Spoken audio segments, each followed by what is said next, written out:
camarades. Parce que je te vois courir sur toutes les... L'année prochaine, nous célébrerons le 140e anniversaire du 1er mai en tant que journée de revendication des travailleuses et des travailleurs. En effet, c'est le 1er mai 1886 à la suite d'une grève générale organisée par les syndicats américains pour revendiquer la journée de travail de 8 heures et la répression policière dont furent victimes 6 militants ouvriers qui furent condamnés à mort à Chicago.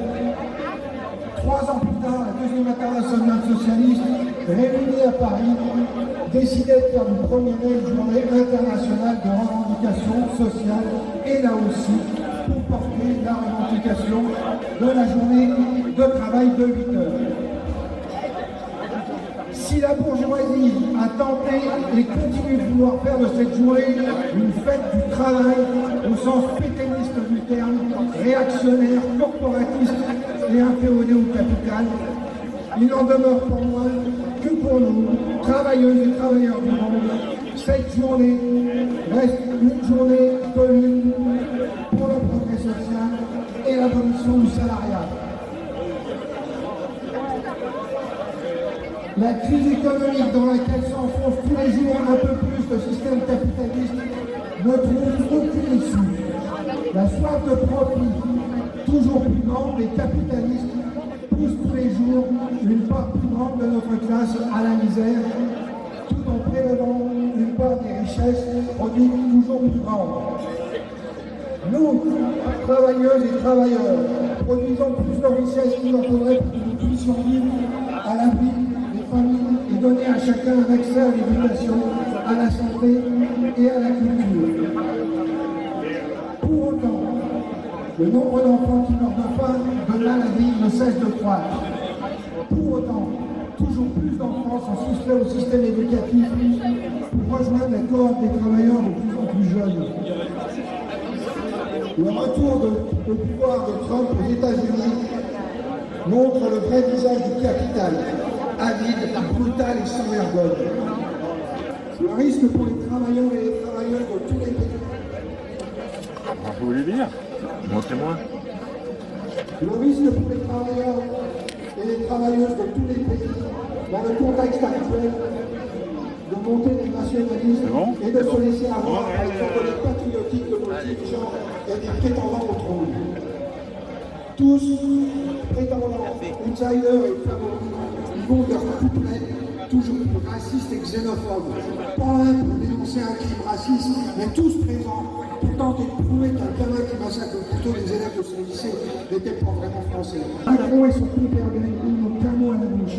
Il faut préparer la guerre et ils nous bassine à longueur de discours avec la relance de l'industrie de l'armement, la remilitarisation de la France et de l'Europe.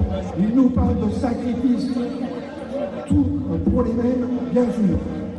Le prétexte du sacrifice pour nous faire passer la pilule de l'augmentation de l'âge de départ à la retraite, qui n'est toujours pas passé pour l'immense majorité des travailleurs. Droit international bafoué, guerre, démocratie fragilisée par les politiques ultralibérales qui cassent le lien social, fragilisée par la montée des forces d'extrême droite, par la désinformation, les ingérences, le repli individualiste et la concurrence généralisée. À ces forces négatives, nous opposons la solidarité.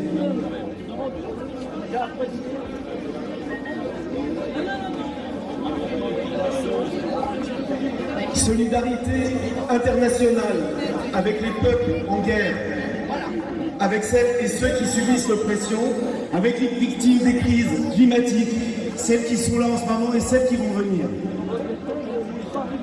Victimes des crises climatiques qui sont aussi, comme par hasard, les victimes de la pauvreté, qui montrent que justice sociale et justice environnementale sont indissociables l'une de l'autre. Solidarité par avance avec les générations qui viennent et à qui nous devons laisser une terre vivante et une communauté humaine et pacifique. Solidarité de notre modèle social. On défend les services publics. Les services publics, c'est la mise en commun de nos richesses. c'est le patrimoine de ceux qui ne possèdent rien. C'est la garantie de l'accès au droit, droit à la santé, droit à bien vieillir en échappant aux spéculateurs qui feront fructifier leur argent dans les EHPAD, droit à une enfance protégée par toute la société, droit à un environnement sain, droit à la justice, droit à la sécurité, droit d'être soi-même, de ne craindre aucune discrimination et aucune violence institutionnelle. Le 1er mai, vous savez d'où ça vient, on vous l'a déjà dit, ce sont des ouvriers américains qui ont été massacrés par des patrons américains parce qu'ils voulaient de meilleures conditions de travail. Et vous comprendrez bien qu'aux USA, le 1er mai pour eux, c'est la reconnaissance comme quoi les patrons avaient massacré les ouvriers dans la rue. C'est pour ça aussi qu'on fête le 1er mai, à travers le monde, sauf aux USA. Le 1er mai, journée mondiale de lutte des travailleurs et travailleuses, unissons-nous contre l'extrême droite pour la paix et la justice sociale. Face à la montée de l'extrême droite, partout dans le monde, soutenue par les grands multimilliardaires, le GAFA, en menaçant nos droits fondamentaux, avortement, éducation, droits des femmes, des personnes LGBTQIA+, droits des exilés et exilés, il est urgent de se mobiliser. Ils détruisent l'environnement, nivellent la science, et sacrifient l'aide internationale, exactement, racisme et division. Les conséquences pour les travailleuses et les travailleurs sont déjà bien visibles. On nous impose une économie de guerre. On nous parle de faire encore des sacrifices sur nos services publics déjà en souffrance. Les coupes budgétaires se multiplient. J'en profiterai par là pour vous dire que le 13 mai, la fonction publique sera en grève.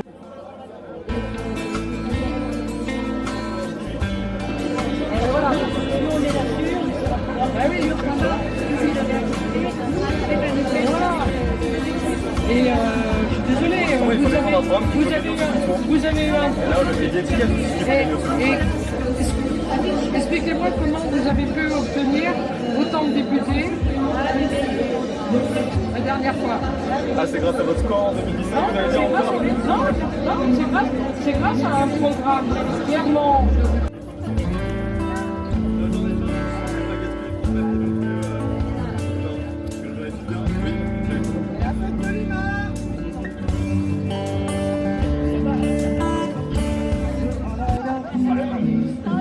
Le drapeau,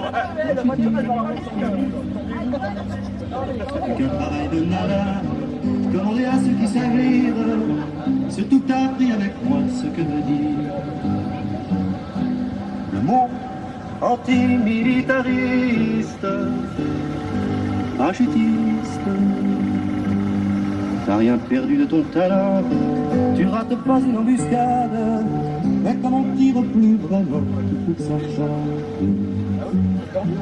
Peut-être pour ça que t'as les yeux tristes.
C'est là le genre